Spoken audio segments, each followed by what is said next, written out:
Hey, I'm Kai from ML Sound Lab. This video is going to be a sort of crash course into a few different ways that you can run your guitar rig. I've been deep diving this topic for a little while now, just trying to figure out what's the best setup for my home use, as you can see with the few amps and stuff that I've got behind me. I figured I'd put some of my thoughts together in a video so that hopefully you can decide what you'd like to do with your rig. A big part of it that I'm not going to be able to show on camera is the cab in the room feeling. No, this isn't amp in the room feeling. This is cabinet in the room. Being able to hear the cabinet fill the space without all of the microphone EQ being imparted onto your signal. It's really something you need to experience firsthand to actually understand what it's doing. It's not something I can show you on YouTube because no matter how I capture it, there's some microphone involved. So since the cabinet in the room is such a big factor, the goal with this video isn't really to compare the different tones and see which one sounds the best. It's more about the logistics of the amp and cabinet rig, just to see sort of what fits your setup the best. That said, I will include a clip of each of these rigs as I've got them set up, just so that you can hear what my setup's sounding like. So with that, let's get into rig number one.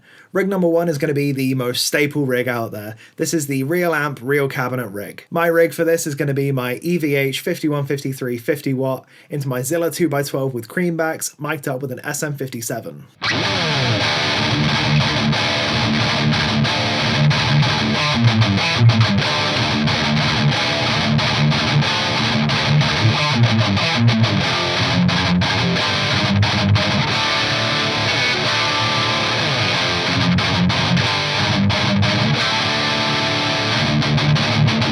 So for the pros of this real amp, real cabinet setup, I think the main thing is just going to be that it's so simple to use.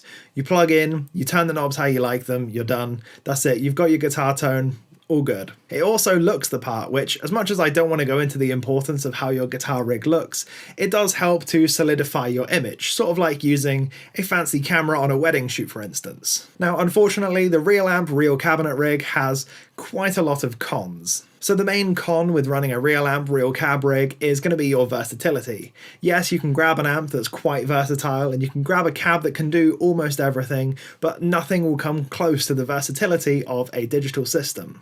Volume management is also a major factor. Running through a real cab is pretty much always going to be loud.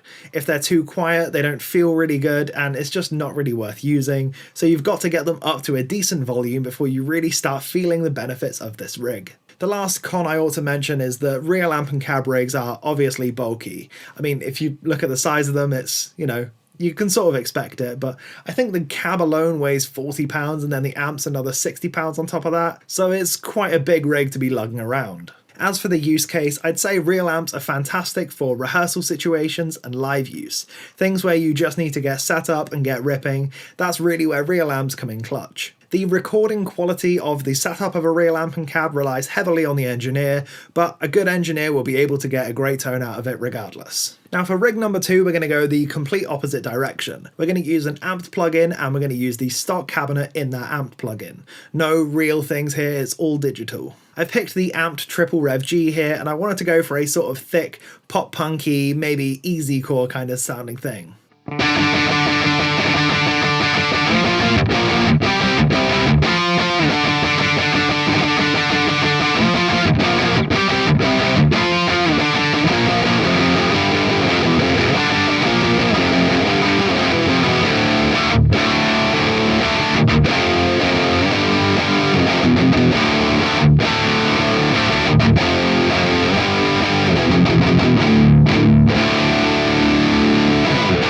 So onto the pros and cons of the fake amp, fake cab rig. Versatility is the main pro here.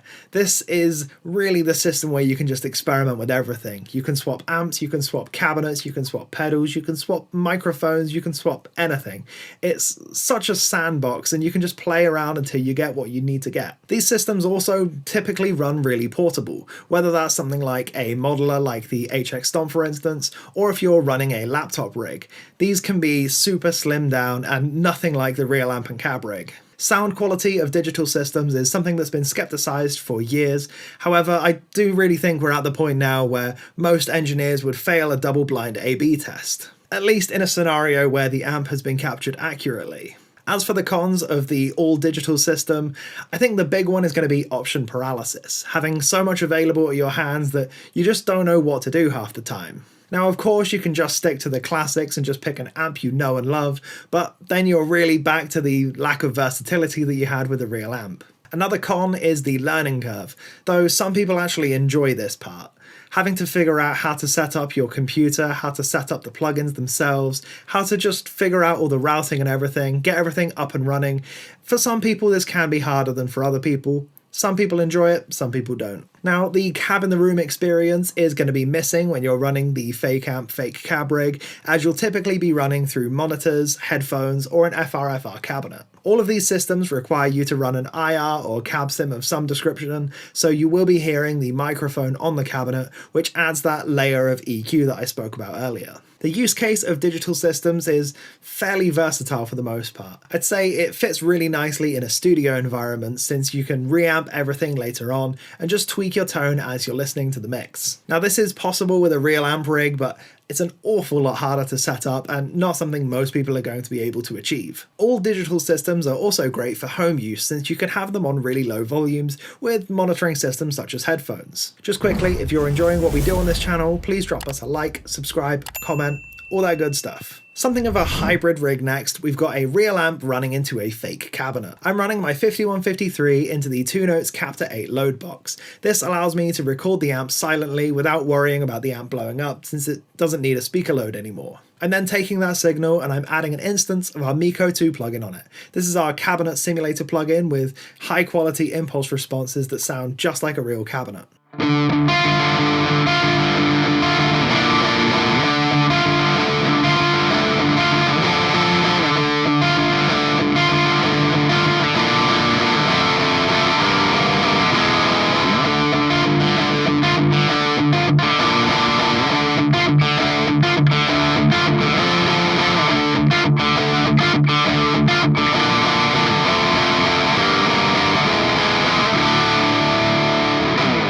The main pro for the real amp fake cabinet system mirrors the fake amp fake cabinet system quite nicely in terms of the monitoring. So you can run it through headphones, you can run it through studio monitors, you can keep it super quiet without disturbing anyone in your household. It's also more flexible than a real amp and cabinet, as you can tweak the impulse response later on down the line after recording to make it best suit the mix.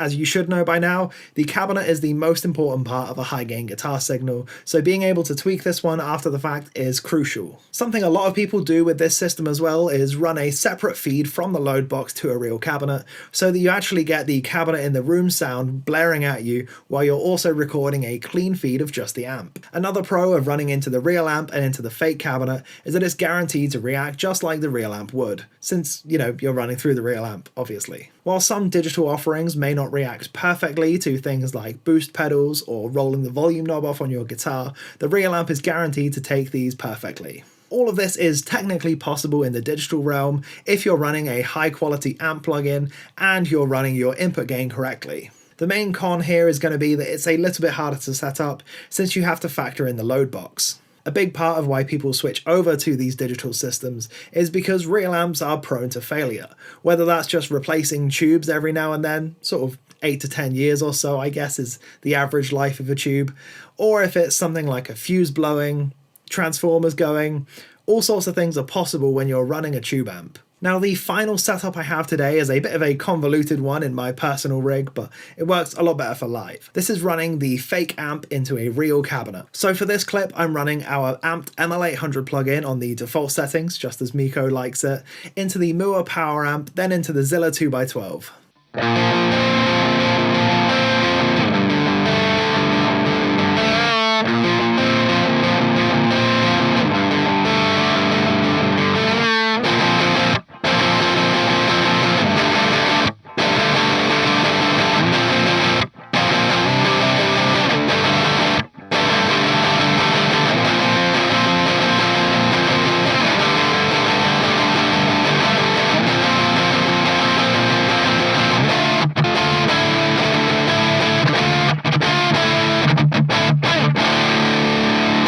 Now the benefits of this system flip the real amp fake cabinet rig on its head. You've got immense amounts of versatility with the amps running into the cabinet. You get a super customizable sound by being able to swap out the amps at any time. This means that you can switch from something like a Fender Twin over to an AC30 to a JCM 800, then into something big and beefy like a Recto. The cons of this setup? Again, it's quite a complex setup. You've got to get all of your gain levels correct, otherwise you risk some serious noise. You also have to have the cabinet quite loud to really feel anything, as with the real amp real cab rig, so this can be a little bit jarring, especially if you're a bedroom player. This use case does work great with modelers though. It gives you a great live sound with a nice loud stage so that small venues still feel like you're present. With most modelers, you're also able to split the sound out to front of house with an IR on it. This means that you get sort of the best of both worlds. You don't have to rely on an engineer micing up your cabinet, you get great sound out to front of house every single night, and it also feels great to play through. Now there are some additional routing options that are far more complex than the ones I mentioned here that I'm not going to get to in this video. Once you get into stereo amps with a digital modeler running in 7-cable methods so that you can run real amps or preamps through the amp's power amp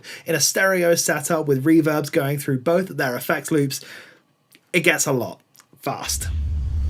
So let's wrap things up into a conclusion. Real amps don't really offer you that much between guaranteed realism, which is something that all plugin companies that are simulating real amps are striving to achieve. Tonally speaking at least, the best an emulation can sound like is just like the real thing. Digital amps give you a much wider range of versatility, however they require a little bit of finesse to set up. Real cabinets sound fantastic if you're in the room with them, but they've got to be up at a fairly decent volume for you to feel them. You're also at the mercy of the engineer that's miking them up. Digital cabinets, on the other hand, are reliable, repeatable, and consistent. However, a lot of guitarists won't like the feeling of running through an FRFR cabinet, monitors, or headphones. So I guess it really comes down to what your goals and expectations are. I'll typically like to run 2 main rigs. For recordings, I'm pretty much always going to pick the plugins over the real amps. Being able to pick from 20 different amps to fit the perfect vibe of the song is something that I just can't do with the real amp rig. I do like running the real amp rig just when I'm writing, songwriting, jamming, all that sort of stuff. It does help to make you feel like you're a better player when the volume's nice and loud. So I hope this gave you a decent insight into a few different ways you can run a guitar rig. As I mentioned, there are so many other ways you can do it, which I may cover some of them in a future video, but I hope this serves as the basis and the fundamentals, the foundations of what a guitar rig can be. All the ML Sound Lab plugins and products featured in this video can be found in the description box down below. That is everything that I've got for this video. I've been Kai.